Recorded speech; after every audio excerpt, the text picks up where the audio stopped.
새벽 4시, 서울 변두리는 아직 잠들어 있었다. 박영수는 어둠 속에서 눈을 떴다. 다른 사람들보다 2시간 먼저 하루를 시작하는 일에 이미 익숙해진 지 오래였다. 손을 뻗어 형광등 줄을 당기자 서너 평 남짓한 방이 하얗게 드러났다. 벽에는 아들 졸업사진 한 장. 그게 전부였다. 그녀는 낡은 외투를 걸치고 밖으로 나섰다. 골목 어귀에 형제 설렁탕까지는 걸어서 10분 거리였다. 찬바람이 뺨을 스쳤지만 그녀는 고개를 숙이고 묵묵히 걸었다. 주방불을 켜자 솥에서 하얀 김이 피어올랐다. 밤새 푹 고아진 사골, 국물의 냄새가 코끝을 자극했다. 그녀는 앞치마를 두르고 제자리에 섰다. 뜨거운 솥 앞, 그곳이 지난 30년간 그녀의 자리였다. 국자를 들어 국물을 저을 때 문득 이상한 기억이 스쳤다. 거대한 기와집, 수십 개의 장독이 줄지어 선 뒤뜰, 깊고 진한 장 냄새, 그리고 누군가의 목소리. 그 손으로 뭘 만들겠다고? 박영수는 고개를 저었다. 또 시작이었다. 때때로 찾아오는 이 흐릿한 환영들은 어디서 왔는지 알 수 없었다. 의사는 말했다. 30년 전 남편의 갑작스러운 죽음이 충격이 되어 그 이전 기억 일부가 지워졌다고? 그녀는 그 말을 믿기로 했다. 어차피 지나간 일이었다. 영순 씨, 겉절이 다 떨어졌어요. 주인의 외침에 그녀는 대답 대신 배추를 꺼냈다. 손은 기계처럼 움직였다. 배추를 자르고 소금을 뿌리고 젓갈과 고춧가루를 버무렸다. 하지만 이상했다. 그녀의 손은 무언가를 기억하고 있었다. 젓갈의 양, 고춧가루의 비율, 버무리는 힘의 강도. 모두 배운 적 없는데도 정확했다. 같은 시각, 강남의 한 빌딩 앞에 검은색 세단이 멈춰 섰다. 강지우는 차에서 내려 낡은 건물을 올려다봤다. 간판에는 화담이라는 한자가 희미하게 남아 있었다. 한때 대통령을 접대하던 대한민국 최고의 한정식 명가. 그러나 지금은 경매 직전의 폐허였다. 그는 서류 가방을 들고 안으로 들어갔다. 인수합병 전문가로서 그의 임무는 명확했다. 화담의 남은 가치를 평가하고 투자자들에게 보고하는 것. 감정은 필요 없었다. 홀에는 중년 남자가 기다리고 있었다. 최경석, 화담의 현 대표였다. 그는 기름진 웃음을 지으며 손을 내밀었다. 강 선생님, 오시느라 수고하셨습니다. 강지우는 악수를 받으며 주위를 둘러봤다. 텅 빈 홀, 바랜 벽지, 먼지 쌓인 진열장, 몰락의 흔적이 역력했다. 그는 차갑게 말했다. 메뉴를 보겠습니다. 최경석이 내온 음식들을 하나씩 맛보았다.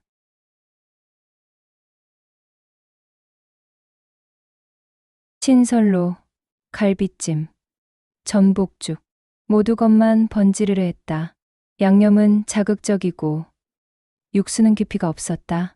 그가 어릴 적 할머니와 함께 방문했던 그 화담의 맛과는 전혀 달랐다. 충분히 보았습니다. 강지우는 자리에서 일어났다. 실망감이 목까지 차올랐다. 그는 건물을 나와 무작정 걸었다. 점심시간이 지나 있었지만 입맛이 없었다. 골목을 몇 개 지나 허름한 설렁탕집 앞에 멈춰 섰다. 형제 설렁탕. 낡은 간판이 바람에 삐걱거렸다. 그는 안으로 들어가 설렁탕 한 그릇을 주문했다. 주인이 반찬을 내왔다. 깍두기 대신 겉절이 한 접시가 놓였다. 깍두기 떨어져서 겉절이로 대신 드릴게요. 강지우는 무심코 젓가락을 들었다. 배추 한 조각을 입에 넣는 순간 그는 움직임을 멈췄다. 젓갈의 비린 맛은 감쪽같이 잡혀 있고 단맛은 은은하게 끌어올려져 있었다. 배추의 아삭한 식감과 양념의 균형이 완벽했다. 이것은 단순한 겉절이가 아니었다. 수십 년 숙성된 손맛이었다. 그는 고개를 들어 주방을 바라봤다. 김이 피어오르는 솥 앞에서 한 여자가 고개를 숙인 채 묵묵히 일하고 있었다. 흰머리가 성긴 머리카락 사이로 드러났다. 손은 거칠었지만 그 움직임은 정확했다. 강지훈의 심장이 빠르게 뛰기 시작했다. 그가 찾던 것이 여기 있었다. 화담의 진짜 맛, 잊혀진 손맛. 그는 주인을 불렀다. 저분은 누구십니까? 아, 영순 씨요? 여기서 30년 넘게 일한 분이에요. 30년. 강지훈은 서류 가방에서 낡은 사진 한 장을 꺼냈다. 화담 전성기 시절의 주방 사진이었다. 그 속에서 젊은 여자 하나가 장독대 앞에 서 있었다. 그는 다시 주방 쪽을 바라봤다. 박영수는 여전히 고개를 숙인 채 자신이 만든 맛이 누군가의 운명을 바꾸고 있다는 것을 전혀 모른 채 다음 배추를 씻고 있었다. 다음 날 강지훈은 다시 설렁탕집 문을 열었다. 박영수는 그를 기억하지 못했다. 어제도 오늘도 손님은 그저 손님일 뿐이었다. 그녀는 반찬 접시를 내려놓으며 습관처럼 고개를 숙였다. 천천히 드세요. 강지훈은 설렁탕을 반쯤 비운 뒤 입을 열었다. 여사님, 잠깐 말씀 나눌 수 있을까요? 박영수는 멈칫했다. 손님이 자신을 부르는 일은 거의 없었다. 그녀는 조심스럽게 다가갔다. 네. 무슨 일이신지요? 제 명함입니다. 강지훈이 내민 명함에는 인수합병 전문 컨설턴트라는 직함이 박혀 있었다. 박영수는 명함을 받아들었지만 무슨 뜻인지 이해할 수 없었다. 여사님의 손맛이 필요합니다. 제가 맡고 있는 프로젝트에 함께 해주세요. 박영수는 명함을 도로 내밀었다. 손님, 저는 그냥 설렁탕집에서 일하는 사람이에요. 무슨 말씀인지 모르겠습니다. 어제 제가 먹은 겉절이 여사님이 만드신 거 맞습니까? 그야, 반찬은 제가 담당하니까요. 그 손맛이 필요합니다. 박영수는 난처한 표정을 지었다. 이 사람이 무슨 말을 하는 건지 알 수 없었다. 그녀는 고개를 저었다. 죄송하지만 저는 배운 게 없어요. 그냥 오래 하다 보니 손에 익은 것뿐입니다. 강지훈은 물러서지 않았다. 그날부터 그는 매일 설렁탕집을 찾았다. 3일째, 나흘째, 일주일째. 박영수는 점점 부담스러워졌다. 손님, 그만하세요. 저는 정말 아무것도 할 줄 모릅니다. 한 번만 주방에 서주세요. 그것만 확인하면 됩니다. 안 됩니다. 저는 그릇 닦던 사람이에요. 그녀의 목소리에 처음으로 날이 섰다. 강지훈은 그제야 멈췄다. 박영수는 등을 돌려 주방으로 돌아갔다. 손이 떨렸다. 왜 이렇게까지 자신을 찾는지 알 수 없었고 그것이 두려웠다. 사흘 뒤 강지훈은 다시 나타났다. 이번에는 손에 낡은 파일 하나를 들고 있었다.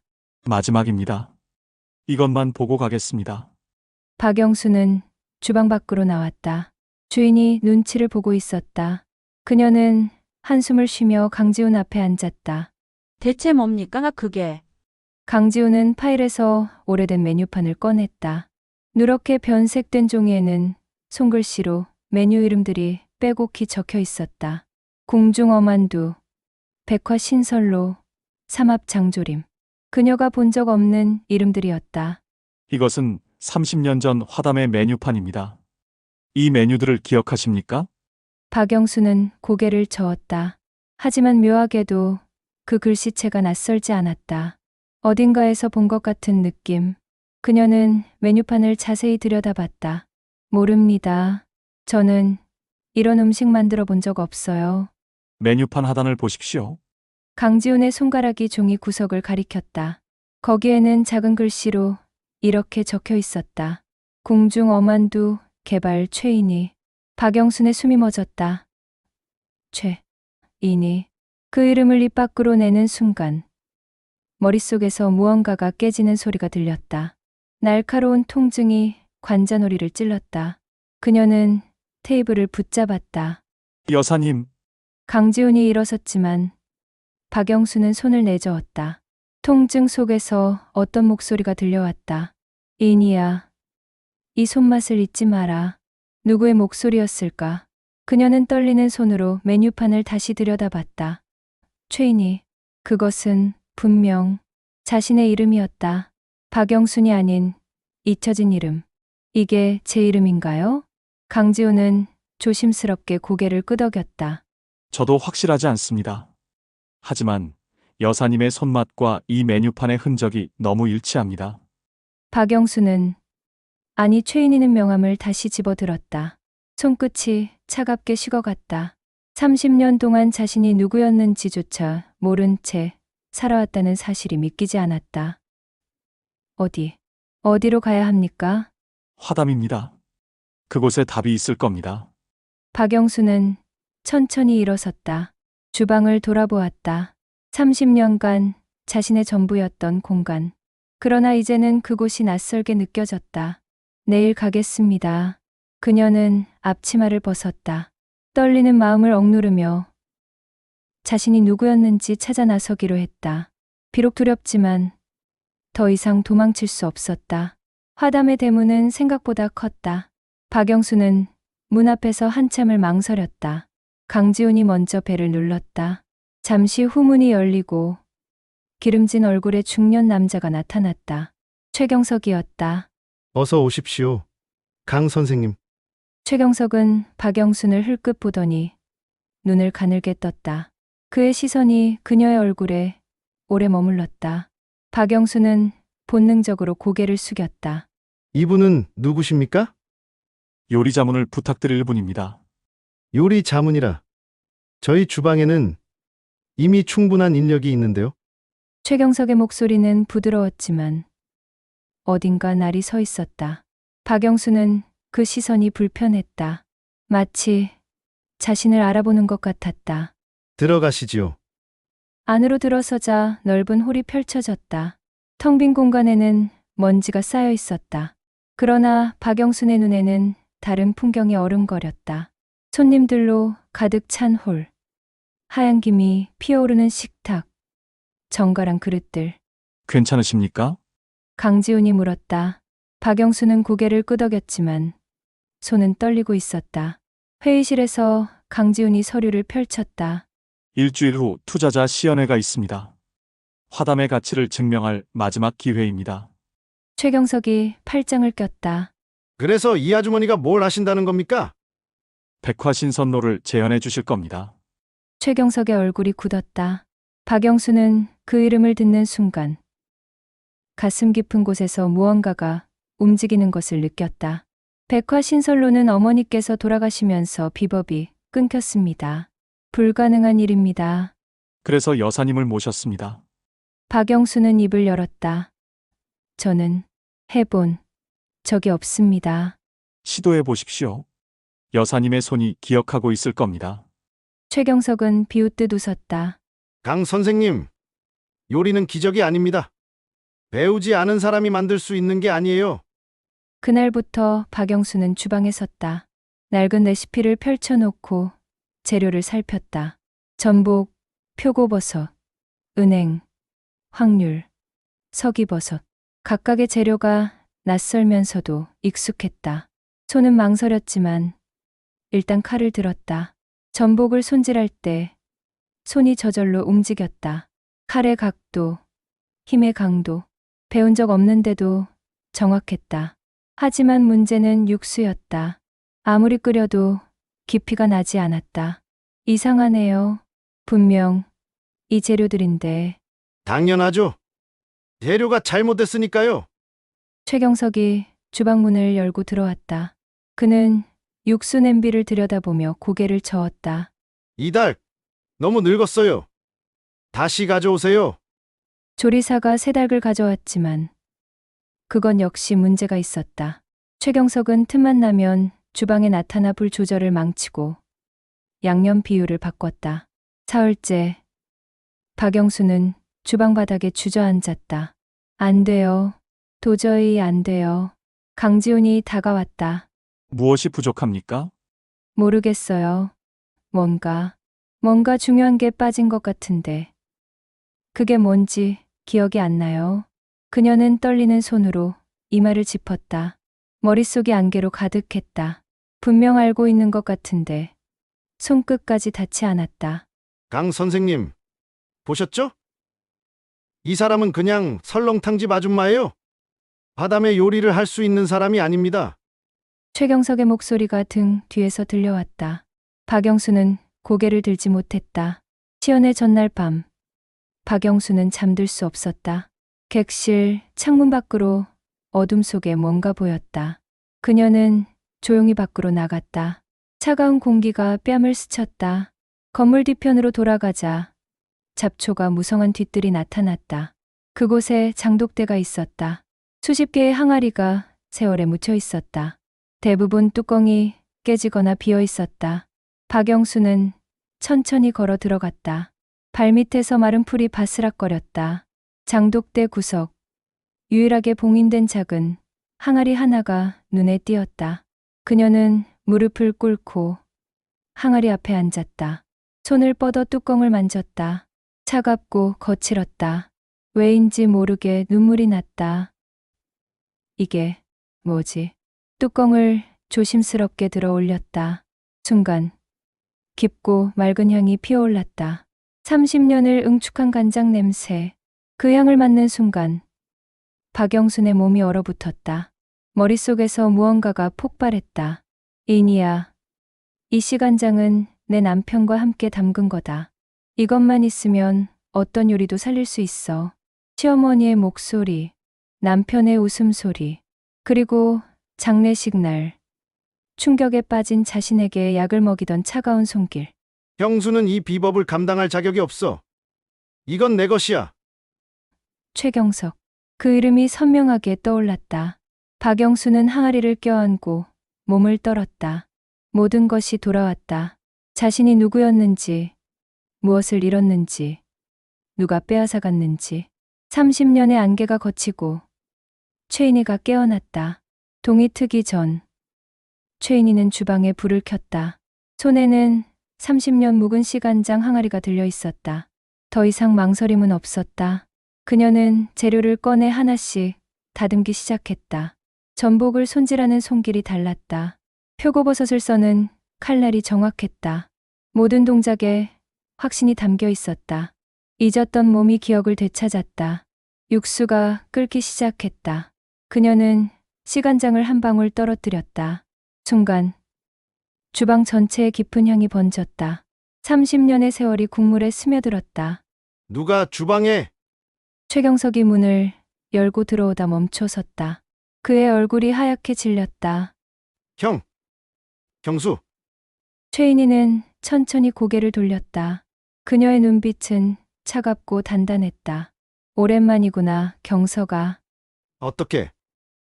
기억을. 내가 먹인 약 때문에 잊고 있었지. 30년 동안. 최경석은 뒤로 물러섰다. 최인희는 국자를 내려놓고 그에게 다가갔다. 내 남편을 죽음으로 몰고 나를 내쫓고 어머니의 유산을 빼앗았지. 이 집이 무너지게 내버려둔 것도 너였어. 그건 형님이 먼저 잘못했어요. 어머니의 비법을 독차지하려고. 거짓말하지 마. 최인희의 목소리는 낮았지만 단호했다. 어머니는 우리 부부에게 전수하셨어. 함께 지키라고 하셨지. 내가 그걸 탐낸 거야. 침묵이 흘렀다. 최경석은 입술을 깨물었다. 이제 와서 무슨 소용입니까? 형수는 이미 늙었고 화담도 끝났어요. 아니야. 강지훈이 주방문을 열고 들어왔다. 그는 최인희를 바라보며 말했다. 아직 끝나지 않았습니다. 오늘 증명할 겁니다. 시연회장에 투자자들이 모였다. 최경석은 준비된 계약서를 돌리며 형식적인 인사를 늘어놓았다. 사람들의 표정은 무관심했다. 이미 결론이 난 자리였다. 그럼 매각 서류에 잠깐만요. 문이 열리고 최인희가 들어왔다. 그녀의 손에는 김이 모락모락 나는 신설로가 들려 있었다. 뒤따라 강지훈이 그릇들을 날랐다. 제 소개를 하겠습니다. 저는 최인희, 화담의 며느리이자 선대, 주인의 제자입니다. 사람들이 웅성거렸다. 최경석의 얼굴이 일그러졌다. 형수, 지금 뭐 하시는 겁니까? 내 집을 지키는 거야. 최인희는 신선로를 테이블 중앙에 놓았다. 뚜껑을 열자 향이 피어올랐다. 깊고 그윽한 냄새에 사람들이 고개를 들었다. 이것이 화담의 백화 신선로입니다. 30년간 끊겼던 비법을 오늘 다시 선보입니다. 투자자 중 한 명이 숟가락을 들었다. 국물을 한 모금 떠마시더니 눈을 감았다. 오랜 침묵 끝에 그가 입을 열었다. 이것이 진짜 화담의 맛이군요. 다른 사람들도 하나둘 숟가락을 들었다. 탄성이 터져 나왔다. 최인희는 조용히 서 있었다. 최경석 씨, 강지훈이 서류 봉투를 꺼냈다. 지난 30년간의 횡령 기록과 증거입니다. 선대 주인의 유언장도 찾았습니다. 화담의 정당한 상속자는 최인희 여사입니다. 최경석은 말없이 자리에서 일어났다. 그의 등이 굽어 보였다. 밤이 깊었다. 투자자들이 돌아간 후 최인희는 장독대 앞에 앉았다. 강지훈이 옆에 섰다. 고생하셨습니다. 아니에요. 이제 시작이죠. 최인희는 하늘을 올려다봤다. 별이 많았다. 30년을 박영순으로 살았어요. 그 시간도 제 인생이었어요. 그 시간이 여사님을 더 강하게 만들었습니다. 최인희는 미소 지었다. 처음으로 마음이 가벼웠다. 화담을 다시 살려야죠. 하지만 예전처럼은 아니에요. 어떻게 하실 건가요? 박영순이 배운 것들을 함께 담을 겁니다. 설렁탕집에서 일하던 사람들, 저처럼 고단했던 사람들에게도 자리를 내줄 거예요. 강지훈은 고개를 끄덕였다. 함께 하겠습니다. 새벽이 밝아왔다. 최인희는 일어서서 주방으로 향했다. 오늘도 누군가를 위한 밥을 짓는 하루가 시작될 것이었다. 이번에는 자신의 이름으로, 자신의 자리에서. 석 달 후, 화담의 문이 다시 열렸다. 최인희는 새벽같이 주방에 섰다. 옆에는 형제 설렁탕의 주인 박 사장과 5명의 시니어 여성들이 있었다. 모두 한때 식당에서, 급식실에서, 누군가의 집에서 밥을 지었던 사람들이었다. 오늘이 첫날입니다. 긴장하지 마세요. 최인희의 목소리는 차분했다. 여성들은 고개를 끄덕이며 각자 자리로 갔다. 익숙한 손놀림으로 재료를 다듬기 시작했다. 강지훈이 홀 정리를 마치고 주방에 들어왔다. 메뉴판 확인 부탁드립니다. 최인희는 새로 만든 메뉴판을 건넸다. 한쪽에는 백화 신설로 7만 원, 궁중, 어만두 5만 원 같은 고급 한정식이 적혀 있었다. 다른 한쪽에는 박 여사의 겉절이 정식 7천 원, 김 여사의 된장찌개 정식 8천 원이 나란히 놓여 있었다. 이상합니다. 이렇게 가격 차이가 나도 괜찮을까요? 괜찮아요. 둘 다 진심으로 만든 음식이니까요. 최인희는 시간장 항아리 뚜껑을 열었다. 30년 묵은 향이 여전히 깊었다. 그녀는 국자로 조심스럽게 떠서 육수에 넣었다. 오전 11시, 첫 손님이 들어왔다. 젊은 여자였다. 정장 차림의 직장인처럼 보였다. 그녀는 메뉴판을 한참 들여다보다 입을 열었다. 겉절이 정식 주세요. 박 사장이 긴장한 얼굴로 주방으로 들어왔다. 최인희가 고개를 끄덕였다. 박 사장은 떨리는 손으로 밥을 푸고 겉절이를 담았다. 된장찌개를 끓이고 계란말이를 부쳤다. 잘하고 계세요. 최인희의 말에 박 사장은 안도의 한숨을 내쉬었다. 점심시간이 되자 사람들이 하나둘 모여들었다. 근처 회사원, 지나가던 관광객, 소문을 듣고 온 손님들. 홀이 채워졌다. 신설로 한 세트요. 겉절이 정식 2개 추가요. 주문이 쏟아졌다. 주방은 분주했지만 혼란스럽지 않았다. 각자 자기 자리에서 묵묵히 일했다. 최인희는 그 모습을 지켜보며 작게 미소 지었다. 저녁 무렵 마지막 손님이 나간 후 최인희는 홀에 앉았다. 몸은 피곤했지만 마음은 가벼웠다. 강지훈이 차 한 잔을 내밀었다. 고생하셨습니다. 괜찮아요. 오래 쉬었으니까요. 최인희는 차를 한 모금 마셨다. 따뜻했다. 여사님, 강지훈이 조심스럽게 물었다. 후회는 없으십니까? 30년을 잃으셨는데요. 최인희는 창밖을 바라봤다. 해가 지고 있었다. 잃은 게 아니에요. 다르게 산 거죠. 다르게요? 최인희로 30년을 더 살았으면 전 이 자리에 없었을 거예요. 시어머니가 남긴 것만 지키려 했겠죠. 최인희는 주방 쪽을 돌아봤다. 시니어 여성들이 설거지를 하며 이야기를 나누고 있었다. 박영순으로 살면서 배웠어요. 고단함이 뭔지, 버티는 게 얼마나 힘든지. 그래서 이제는 알아요. 누구를 위해 밥을 지어야 하는지. 강지우는 아무 말 하지 않았다. 최인희가 먼저 입을 열었다. 강 선생님, 고마워요. 절 찾아줘서. 저야말로 배웠습니다. 진짜 가치가 뭔지. 밤이 깊었다. 최인희는 혼자 뒤뜰로 나갔다. 장독대 앞에 섰다. 시간장 항아리는 이제 반쯤 비어 있었다. 그녀는 무릎을 꿇고 뚜껑을 열었다. 여전히 깊은 향이 올라왔다. 여보, 보고 있어요? 바람이 불었다. 마른 풀이 흔들렸다. 이제 괜찮아요. 우리가 함께 담근 이 간장으로 다시 시작했어요. 최인희는 천천히 일어섰다. 주방 불빛이 따뜻하게 빛나고 있었다. 그녀는 앞치마를 고쳐매고 다시 주방으로 향했다. 내일도 누군가 이 문을 열고 들어올 것이었다. 지친 사람, 배고픈 사람, 위로가 필요한 사람. 최인희는 그들을 위해 다시 불을 켤 것이었다. 최인희의 손맛과 박영순의 마음으로. 이른을 앞둔 지금 그녀의 두 번째 인생이 막 시작되고 있었다. 화담, 꽃이 피는 연못. 이제 이곳은 진짜 그런 곳이 될 것이었다.